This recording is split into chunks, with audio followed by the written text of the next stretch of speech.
So here we are with the penultimate episode of Insomniacs After School. We've got the kiss in the previous episode, so we'll just have to see how this training camp of theirs continue and how it ends. But other than that, let us get started. The episode did end with him like falling asleep despite not wanting to fall asleep. Oh, is he late? Uh-oh. But where is, oh. It's raining, huh? Well, you get take pictures at night, but, well... For days. In favor of R&R. Very nice in how, like, he reacts, and how he reacted the first time with the rain and, like, you know, missing an opportunity. So now he's just, you know, she's the one who opens up the rain, to show the rain, and he's just like, oh, I guess, we'll have to postpone today for, you know, a little R&R. So it's very nice. Ooh. You just had butter and jam? Wow. She says, as she's smiling. Expend our budget before then. You need a little help? Look at them getting to stay inside, spending a little time with each other. You know, we were just doing that at VidCon, transferring photos and videos over.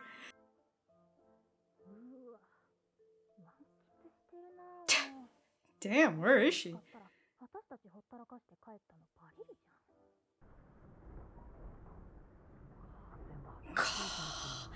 Wow. Yeah, you might wanna...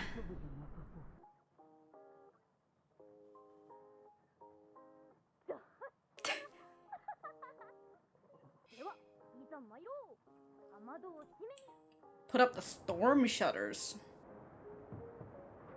Ah! Understandable, since those are like, what is this, glass? Yeah. Ooh, they got udon for lunch? Oh!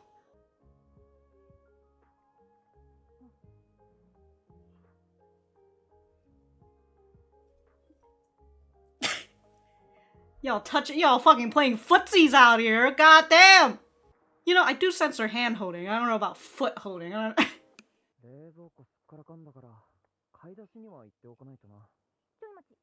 Hmm?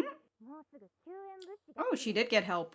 Alright. From friends, or just call Hiya? Hiya! We need to get back here!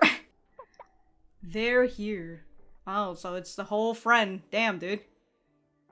Even... Ah, even. I was thinking even Ukegawa. Damn, dude, she invited the whole gang over. You look different. Does that fit? Oh.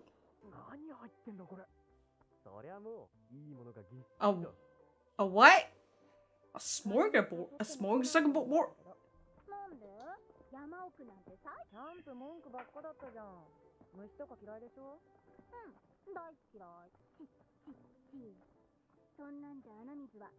Canny savvy as you think you are. Wow.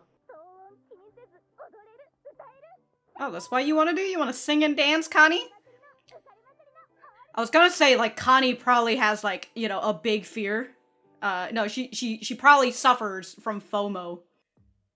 Holy shit, dude. Wow. This will last us for days. Oh, nice. Oh my god. Oh my god, how many bananas do you have? How? It's just bananas. Gorilla Girl strikes again. You know, she's really stocking up on her potassium. Cocaine.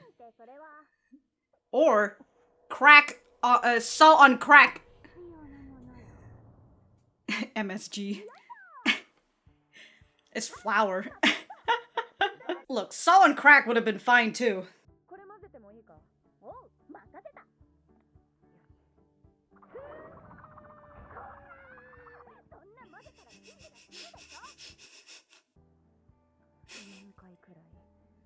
You know what? I'm amazed that she didn't, like, spill everything out of the fucking bowl and how fast she was doing it.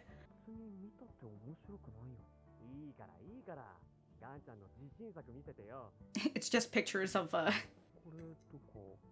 It's just a picture of Isaki. We've got more pictures, huh? Pro level. You know, from a bunch of fucking amateurs.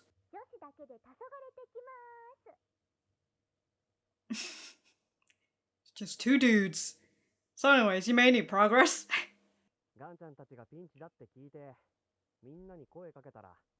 Oh. Oh, Isaki called Ukegawa. Oh, and it was Nono? I was saying, I was like, it's interesting that Isaki contacted Ukegawa. We're rooting for the 2 of you. Glad you think I'm a button ski? What is all these words that's just...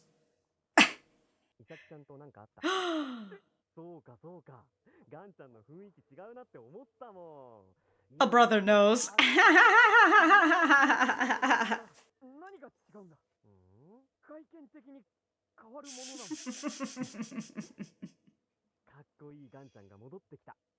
To being the cool guy you used to be. Huh.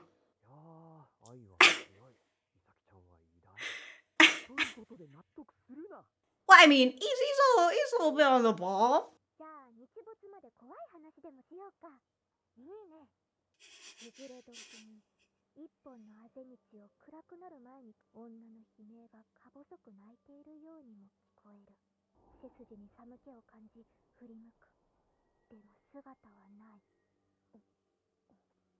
Wow, that loud creaky noise.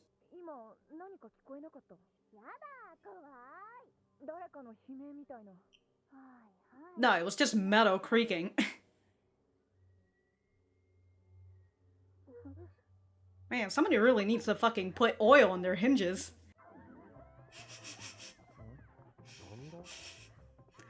Ghosts! Ghosts! There's a spooky ghost out here!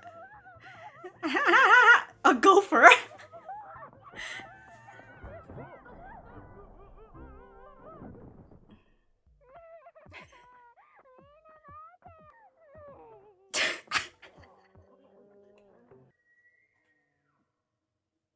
Damn, dude. Fucking nature is really out here playing a trick on y'all. A unicycle. Oh god, dude. We really went from one montage to another. Oh, as I said in the last episode, if you have more than 2 montages, I'm just like... That's interesting. She's using the bubbles to draw. Not to see it visually, I mean.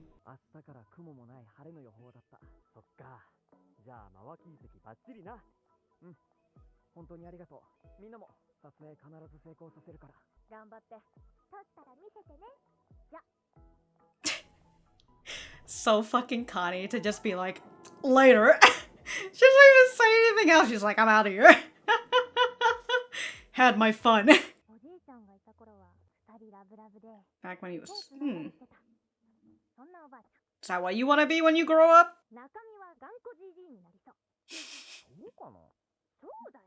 I guarantee it.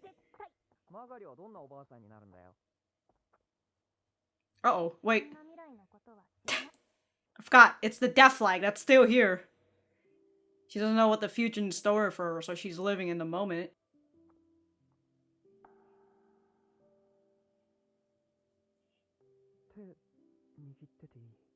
Should ask before you do it, but, you know, it's alright. She's going to slip away. In this white summer? Oh, look at him. Just holding hands and walking.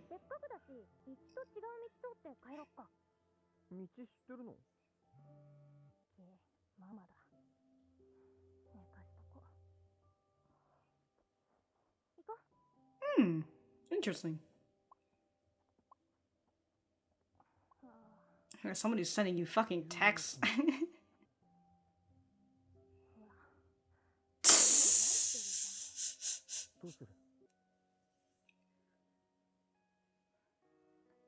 Is this a 3rd montage? Yeah, he's making dinner or lunch where she's talking out with her mom. 今日すぐ帰ってきなさい。だって。マガリ。帰らないよ。マワキ遺跡の撮影が残ってる。だから帰らないって言って来たから。 And hung up. そんな勝手して。もう一回折り返してちゃんと。やだ。やだって。親だって心配して電話してくれてるんだろ。Well, you should ask her why she's. わがまま言うなよ。頑固じじい。 Ah! 洗濯物なかなか出さない。 Ah! 風呂長い。 メガネ。 Where's the glasses? ただの。男の子と二人きりで変なことあったら困るって言うんだよ。私たちそんなことしないのにさ。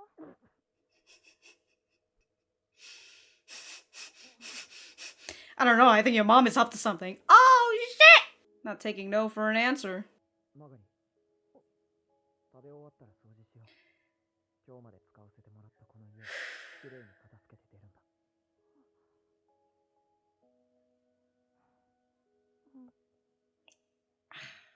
その後、俺にさらわれてほしい。マガリを連れ去って、明るいうちにマワキ遺跡に向かう。そこから夜通し写真を撮って、朝一番早いバスに乗って七尾に帰ろう。これは正しいことじゃない。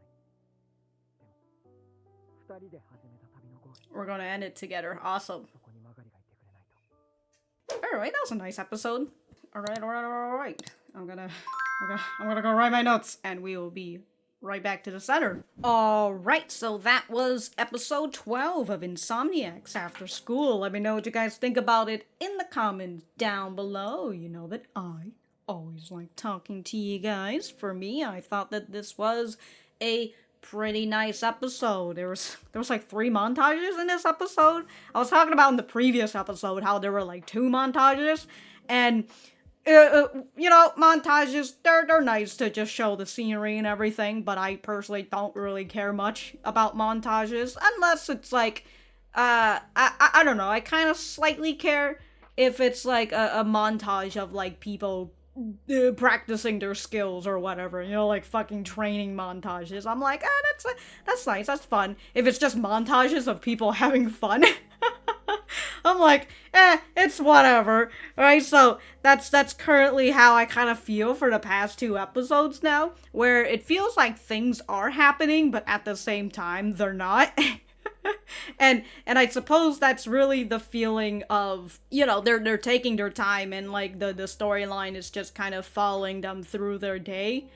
And for the most part, you know, they're just having fun. They're still doing what they should be doing for the training camp and such. So there's that. But I don't know. There's just you know, I'll lay it more towards the end of the series, which is next week. So you know, I'll tell you my full opinion on this anime in general, but you know, for the most part, they're relatively positive. But let's get over some of the points that I do want to talk about, which is I've already mentioned this point during the opening, where we have Ganta who is waking up and he realizes that he's late, you know, he overslept, and then we see Isaki just opening up and saying like, hey, good morning, it's fucking raining, and according to the weather forecast, it's going to rain for, you know, several more days. And instead of Ganta being like, fuck, my plans are out of whack and, you know, I'm freaking out about it, he goes and says, let's go and take a break instead for, you know, let's have a little R&R, since apparently that's what nature wants me to do. So I like that growth in Ganta, but also we know that Ganta feels much more safe with Isaki, and that goes vice versa with Isaki as well. So I just really like that change for him. And the next thing that we saw is that because they have to stay for a few extra days because of the rain and it got a little cloudy, they were running out of supplies, so Isaki invites her friends in order to do an emergency drop supply, which, you know what, very nice of them. They did get to stay here for a bit and got to have a little bit of fun, which, now that I think about it, no wonder Connie was so happy about, like, oh yeah, it's great being up here and having fun. She only had to stay here for 1 day. She'd probably fucking complain if she had to stay here for multiple days. But fucking Connie, dude. She certainly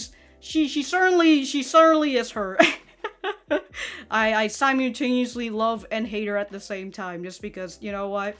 I too am a person who just love to complain.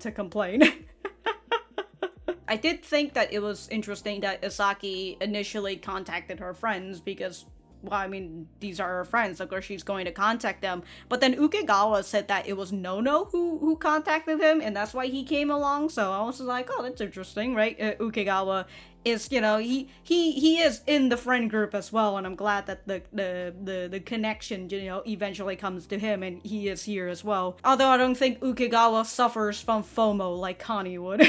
I did enjoy this one segment where they made a, definitely not crack joke. Which is very fun, you know, that's kind of what I like to do too, if we had like a powder of just, a bag of just like flour. Which, I mean, I do have a bag of, well, I don't have a bag, I have a box of flour, but, you know, if I just write crack on it, it'd be pretty funny. So, I do enjoy that they made this joke, and I love that it was Connie who was delivering it. She's just like, come on now, this is how we get the party started. The next thing is just the friend group overall. I think this is just me repeating and how I like the continuation of how Ganta is getting along with the girls, right? With Asaki's friends, and it's very nice in the comparison of how it was in the first episode, and we can even just, the most that we can see it is through Connie. Alright, we don't really see Connie talking shit about Ganta as often, although you can still see Connie being very Connie. Again, with, you know, with the friend group leaving and everybody's giving their well wishes to Ganta and Isaki as well. You know, it was like, oh, good luck on your stuff, you know, it was great night, it was great hanging out with you and all that, the usual friend stuff. And we've just caught Connie, who's just like, later. See ya, I'm out of here.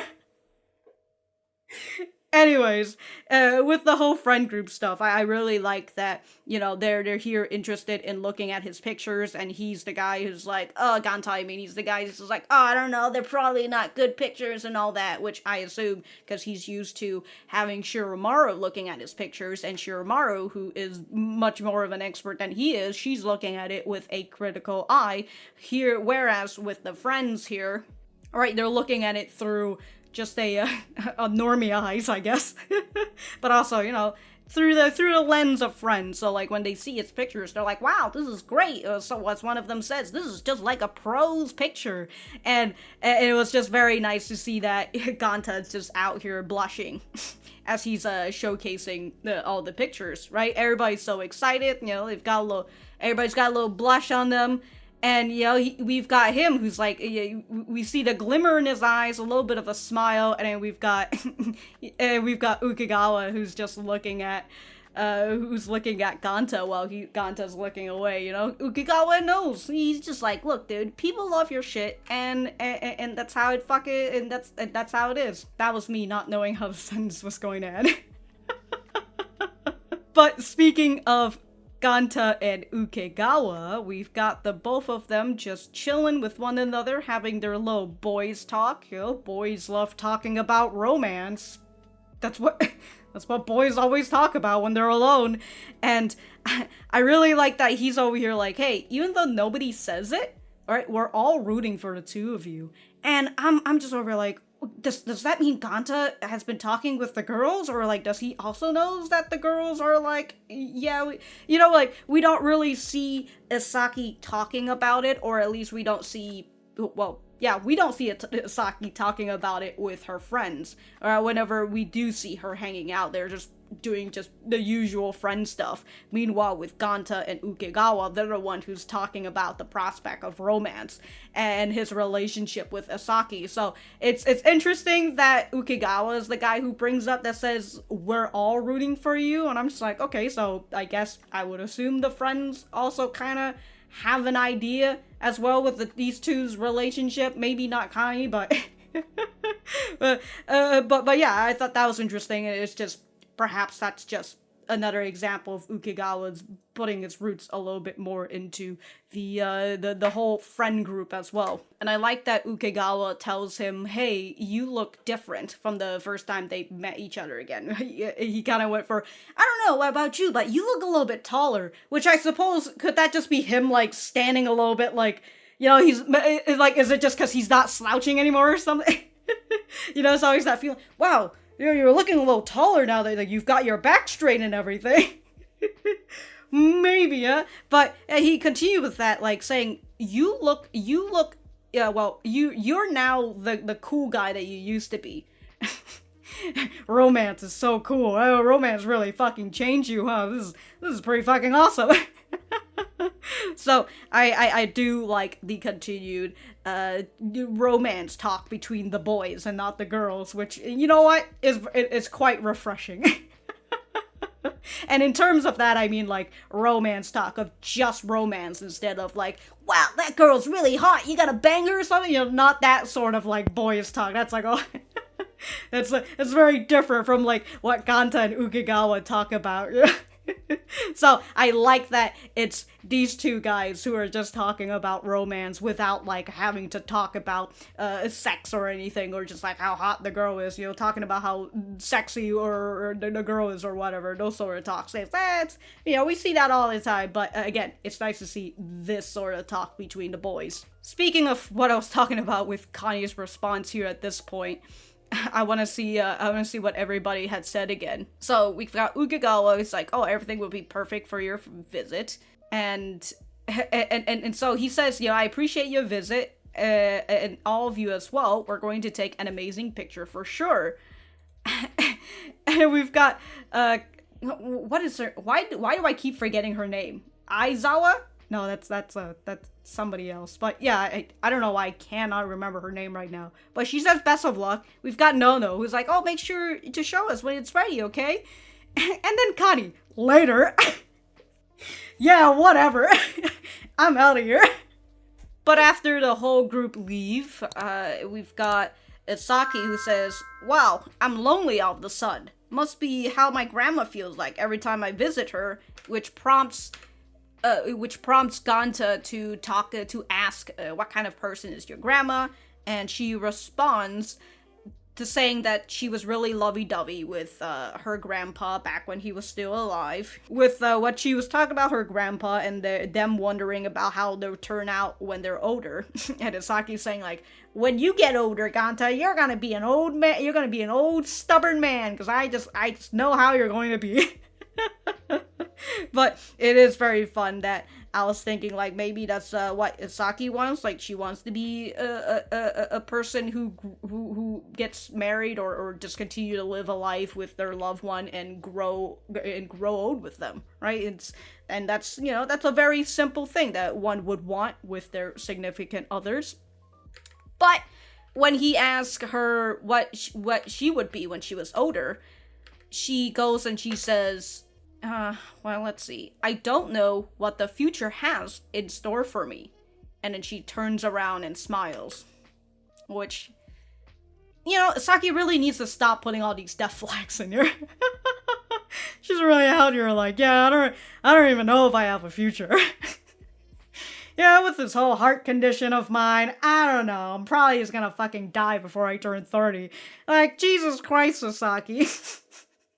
And we have that moment again where Ganta kind of feels something, except the last time that she said something like this, she just ran across the street. So he didn't really have a chance, and also he wasn't really at this position with her right now. So he didn't really have a chance to respond to this whole thing before she ran away. So here in this moment, right, as he gets to witness this point again, where she's literally giving herself a death flag, he runs after her, and he grabs her hand, because with what he says, if he doesn't do that, it feels like she's going to slip away from him, or she's going to melt in this white summer. Not really sure what white summer means. I understand what a white Christmas is. I don't know what a white summer is. Is it so hot that you're gonna start seeing white because you're just... you're just dying from a heat stroke? But yeah, we've got that feeling of uncertainty for Asaki's future. And while they were walking home, and I love that, while they were walking home and holding hands and everything, she decides that they're going to walk in a different direction. She says, here's an idea. Let's go back on a different road where we came from, which is just another way to be like, well, if we get lost, we're just going to have to continue holding hands and walking around. Or just going on a little detour in order to make the walk a little bit longer, which is nice. But then she gets called by her mom, and her mom had found out that Haya isn't there because Haya is just posting her freaking vacation pictures on Instagram, and her mom is also on Instagram, to which, that's such a bad idea. Like, maybe if you guys had Facebook or something, yeah, you could just have your parents on Facebook, but like, don't let your parents look at your Instagram. Or at the very least, have like a private Instagram account that's away from your parents. I'm just saying. But yeah, Haya is out here living the life, posting on Instagram. Her mom sees it and ends up calling her to, calling her to say, hey, you need to get the fuck home. You can't be staying alone in a house with a boy because that's going to lead to inappropriate actions. To which, look, her mom is right. her mom is correct, but it's, you know, what can you do? And it's, I kind of understand it, but it's, I don't know. I don't have kids, so like, I personally wouldn't know what I would do with my kids. You know, at the very least, if I had kids, I just educate them on this whole thing, and then like, if they just happen, it just happens. If they happens, it just happens, and I just hope that I've taught them right. Yeah, that's how I feel, but I also kind of understand from Isaki's mom's side as well, but it's whatever. I'm a little bit more on Isaki's side, and that is her feeling like, what I assume she feels like is that she feels controlled, and it kind of goes back to what Ganta kind of says through his, when they were just tossing insults at each other, and he calls her a rebellious teen. And that is right, you know, she wants to rebel, and she's rebelling right now. Her mom is calling her to tell her to go home, and she's saying, no, I'm not going home. I want to continue with this, this endeavor. And Ganta, well, he's a good boy, probably. He's a good boy out here, and so he was trying to steer her on the right path, which is the right path to her mom, and with Isaki just being very stubborn, or as he says, being sassy, and her just like, I don't want to do that. This is my stuff, and I want to do it, and she of course it's that feeling of being a rebel teen, like, hey, I'm old enough where I have all these thoughts, and I've got all these ideas and decisions that I want to do. I don't want you, the parents, to decide things for me. So I don't want to do this thing that you want me to do. I'm going to continue with my own path. And Ganta, well, we know that he still cares about his dad, but he just doesn't really talk to his dad about his emotions and feelings and all that. But he still cares about him in the fact that he